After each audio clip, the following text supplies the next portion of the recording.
Hace algunos años, alcancé un anhelo que siempre había guardado en mi corazón, poner un pie en Belén, entrar en la Basílica de la Natividad. En aquel lugar sagrado. Descendí en silencio a la capilla del pesebre, me situé junto a la estrella de plata incrustada en el suelo, el marcador de un instante eterno. El silencio lo envolvía todo, pero desde algún lugar. El eco de otra historia, llena de enigmas y sombras, parecía buscar un camino para deslizarse en mi mente.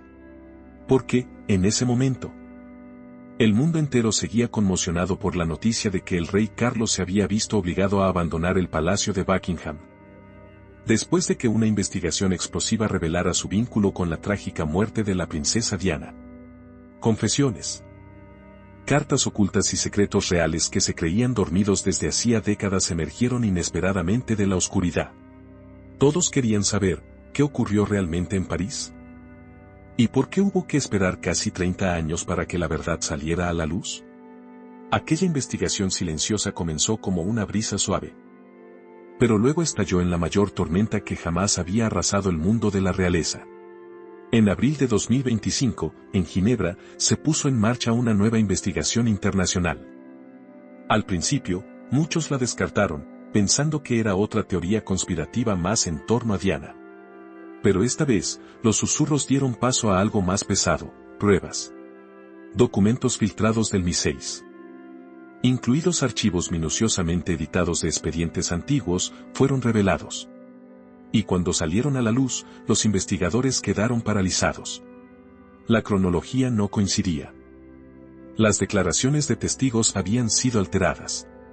Expedientes médicos esenciales habían desaparecido sin dejar rastro. Y, como un tajo en seco, apareció inesperadamente una carta, una misiva manuscrita de Diana en 1996, ignorada en su día por considerarse paranoia. En ella, escribía: mi marido está planeando provocar un accidente en mi coche.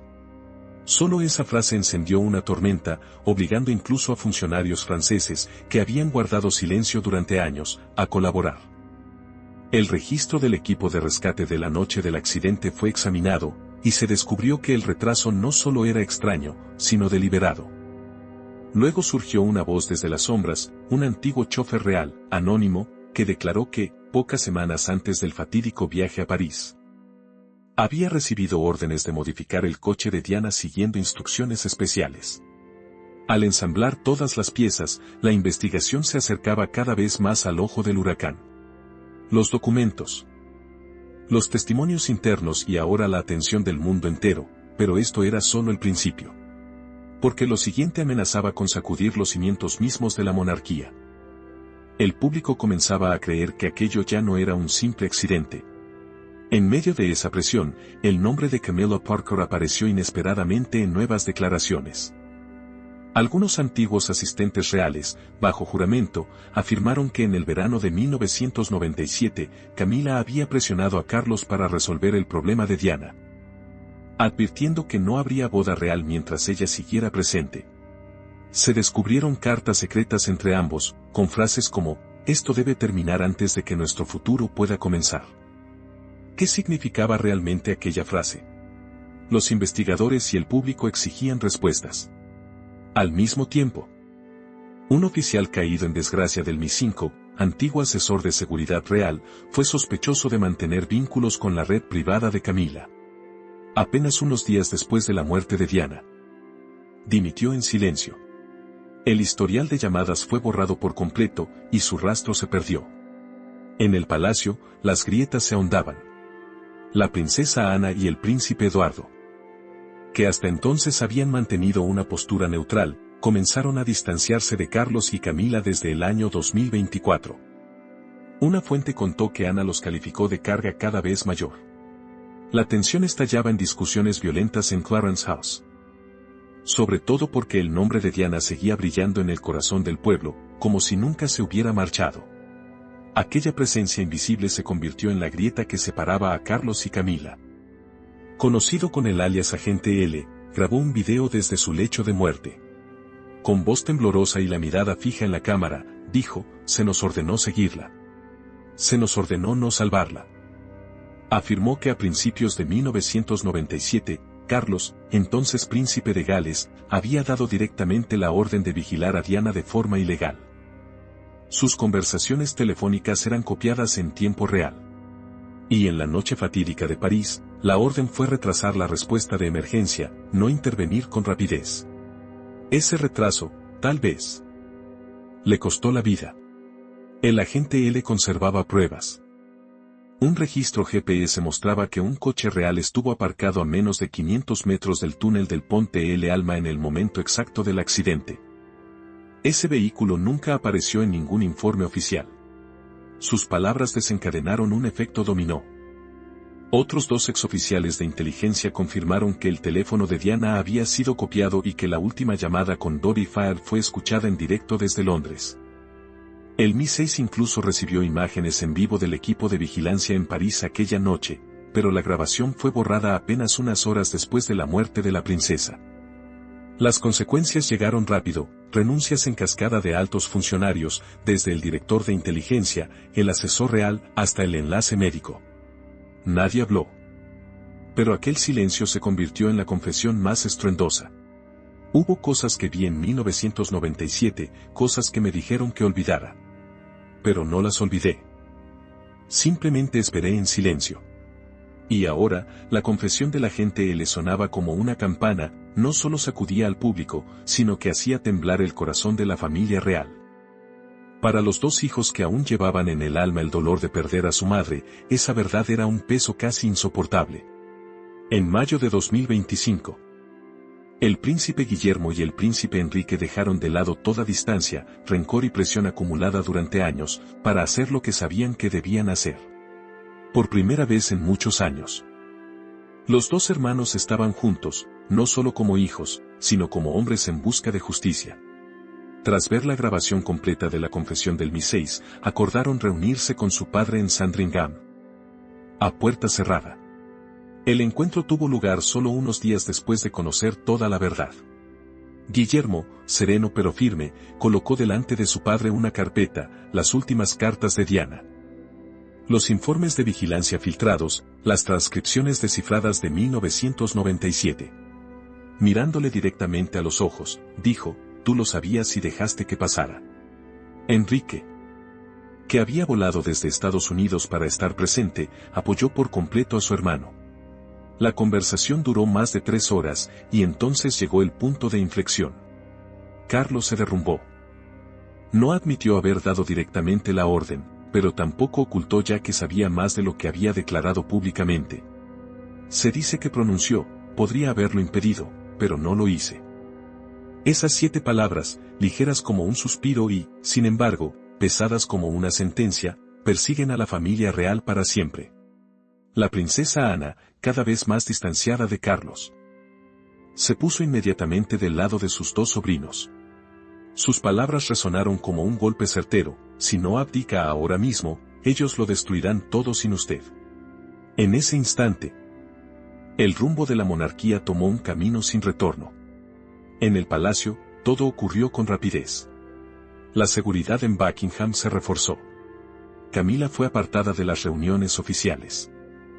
El consejo del palacio se reunió de urgencia y, entre susurros que recorrían los pasillos, se votó la decisión, destituir a Carlos.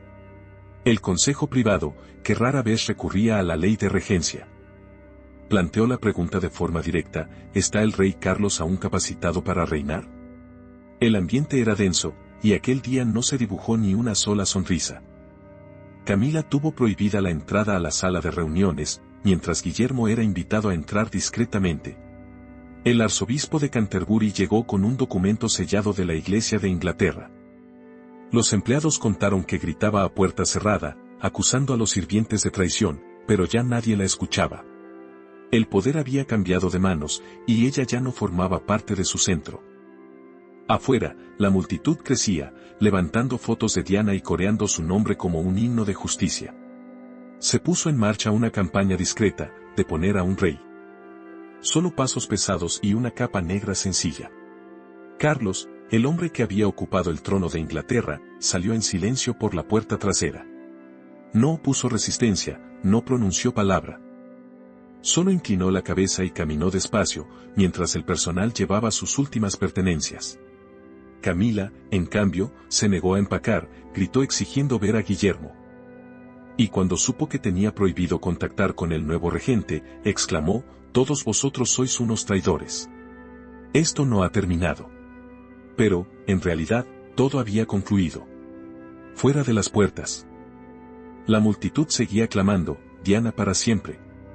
Al mediodía, Carlos fue trasladado a Highgrove, ahora solo un ciudadano común, despojado de su título real. Su estatus había caído a un nivel que nadie había imaginado. El sello real fue retirado como si fuera un objeto sin valor, el cetro reducido a la mitad, y por primera vez desde que llevó la corona. Se sentó solo, sin ninguna mirada pendiente de sus órdenes.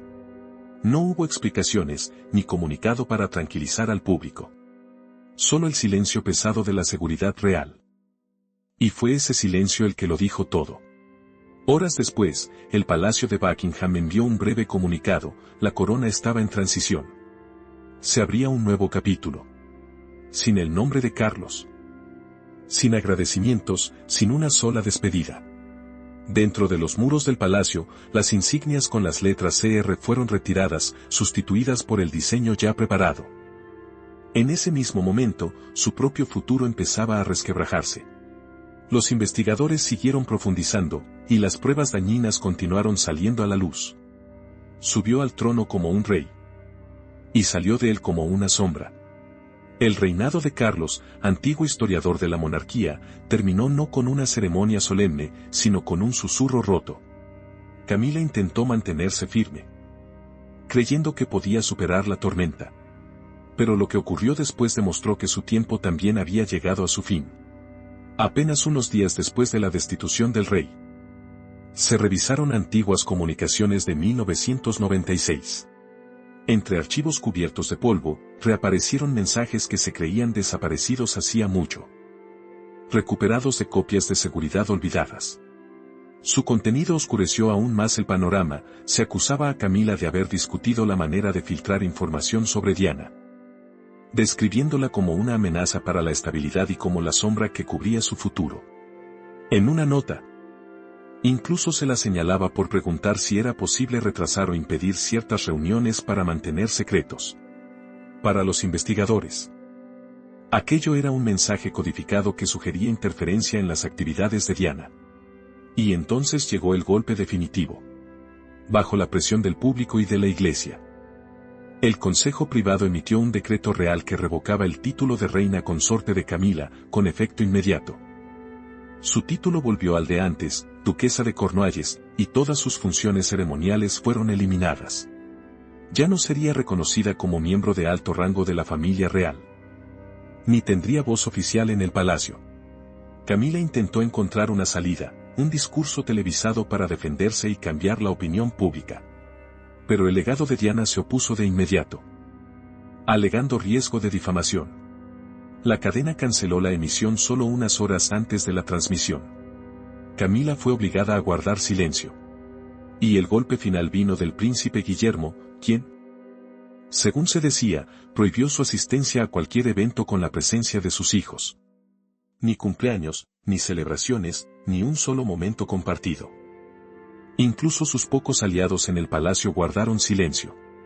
El índice de aprobación de Camila cayó en picado por debajo del 10% en solo unos días.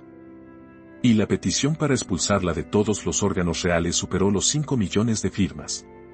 A ojos del público, nunca había pertenecido allí. Ahora, Camila vive retirada en la campiña escocesa, sin recibir informes diarios, sin personal, y su nombre solo aparece en la prensa cuando es absolutamente necesario. La mujer que soñó con ser reina es ahora un nombre difuso al margen de una monarquía que avanza sin ella. Y entonces, la corona no se rompió, simplemente cambió de manos. Guillermo tomó el relevo. Y el futuro de la monarquía cambió para siempre. No hubo coronación, ni carroza dorada, ni saludos desde el balcón, pero tras las puertas cerradas, la historia se reescribió en silencio. Bajo una cláusula especial de la ley de regencia, el Consejo Privado decidió una sucesión rápida, basada en motivos morales. Guillermo fue nombrado oficialmente príncipe regente. con plenos poderes para gobernar sin que su padre abdicara o muriera. En una sesión a puerta cerrada, se abrió la carta sellada de la reina Isabel II, que reveló las palabras que había dejado años atrás, llamando a Guillermo la brújula moral de la monarquía, y asegurando que, llegado el momento, él debía ser quien guiara. Ese mensaje llevaba tanto fuerza legal como legitimidad emocional. El Consejo votó a favor por unanimidad. En una sola noche, las insignias CR desaparecieron, dando paso a WR, William Braggs.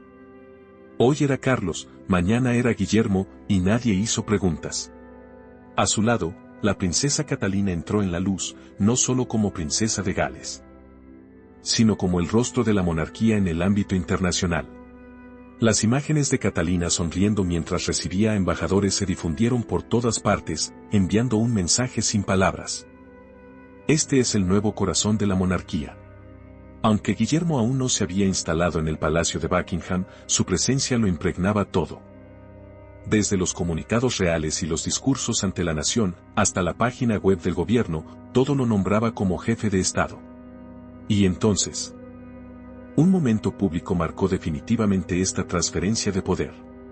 El 12 de junio de 2025, en una ceremonia discreta, sin pompa ni boato, solo con altos clérigos, autoridades militares y una atmósfera cargada de responsabilidad, Guillermo firmó en silencio un único documento.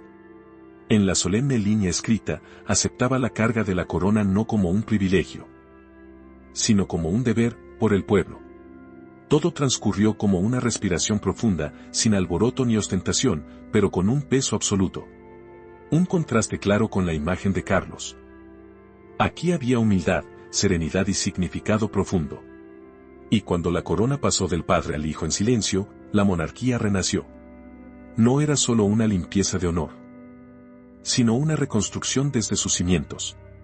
El legado de Diana, que había quedado oscurecido por años turbulentos, volvía ahora a ocupar su lugar bajo la luz. En ese instante, millones contuvieron la respiración, su nombre, por fin, quedaba reivindicado. Apenas unas semanas después de que Guillermo asumiera el papel de príncipe regente, el palacio emitió una declaración sencilla pero que dio en el blanco del corazón público: reconocemos el dolor, la verdad y la luz que Diana aportó al mundo. Su legado nunca será borrado. Pero las palabras no quedaron solas. La acción siguió. La familia real anunció el fondo conmemorativo Diana, dotado con $15 millones, procedentes directamente de bienes que antes formaban parte del patrimonio de Carlos. Ese fondo continuaría el camino por el que Diana había luchado, la eliminación de minas terrestres, la concienciación sobre el VIH, la lucha contra la violencia doméstica y el apoyo a la salud mental. Pero más allá de la cantidad, era una restitución de justicia histórica. Sus archivos humanitarios, antes relegados a depósitos reales poco accesibles, salían ahora a la luz, para formar parte central de la colección oficial. La obra de su vida, por primera vez, era reconocida por lo que era, historia real. Diana había sido la princesa del pueblo. Ahora era la brújula moral de la monarquía. El 7 de julio de 2025, en Hyde Park, se inauguró una nueva estatua. Ella, con paso elegante, sonrisa dulce y las manos sujetando a Guillermo y Enrique de niños. Una imagen viva y cálida, como si hubiera salido directamente de la memoria al presente. La multitud se emocionó. Los noticiarios dejaron a un lado otros eventos para mostrar la escena. Pero el momento que dejó al país entero en silencio vino de una voz infantil. La princesa Carlota, de apenas 10 años, ante millones de miradas, leyó un breve homenaje. Mi abuela cambió el futuro sin poder verlo. La queremos. La echamos de menos. Y le estamos agradecidos. Aquellas palabras se impregnaron en cada silencio. Más de 2 millones de personas en todo el Reino Unido participaron en vigilias con velas. En Londres, la antigua residencia de Diana en el Palacio de Kensington quedó cubierta de cartas manuscritas, fotografías y carteles que decían: la justicia ha llegado por fin. Enrique regresó para asistir a la inauguración. Y el momento en que abrazó a Guillermo ante el público se convirtió en un nuevo símbolo, no de la realeza, sino de la familia. Diana nunca se había ido realmente. Y ahora, nunca se iría. En pocas semanas, la narrativa sobre ella cambió por completo. Ya no era una tragedia para susurrar, sino un legado para preservar, honrar y proteger. Y con el pasado recuperando su dignidad. La monarquía hizo una promesa: nunca más. Guillermo entendía que restaurar no bastaba. Hacía falta transformar. Por eso, por primera vez en la historia real, el palacio promulgó un código de transparencia. Todas las decisiones sobre finanzas, compromisos y asesoramientos serían publicadas trimestralmente. Sin secretos, sin expedientes enterrados. Servimos al pueblo, y ellos merecen ver cómo lo hacemos. No fue solo una promesa televisada. Guillermo abrió el Archivo Real de Verdad y Reconciliación. Un registro público en línea donde las víctimas de encubrimientos, abusos o silencios podían dar su testimonio, consultar documentos y solicitar investigaciones. El 1 de agosto de 2025, en la puerta del Palacio de Buckingham, brillaban con fuerza las únicas palabras: nunca más. La multitud se congregó, aplaudió, algunos rompieron a llorar. Todos comprendieron el mensaje. Dentro, Guillermo y Catalina reducían ceremonias, eliminaban protocolos obsoletos, reorganizaban el personal y construían una monarquía más ágil, cercana y responsable. Ya no había una distancia fría. En su lugar, una imagen humana y clara que hacía sentir orgullo a la población. El índice de aprobación de Guillermo y Catalina alcanzó el 72%. La cifra más alta en una generación. Incluso los jóvenes, antes indiferentes, los veían ahora como un puente entre la historia y la esperanza. ¿Y Carlos? Seguía retirado en Balmoral. Al parecer escribiendo unas memorias privadas y no oficiales, sin fecha de publicación. Camila vivía sola en la campiña escocesa, su nombre ausente de los actos públicos y de los registros reales. No era un exilio. Era una consecuencia. La monarquía seguía sin ser perfecta. Pero por primera vez en décadas, se situaba al lado del pueblo, no por encima de él.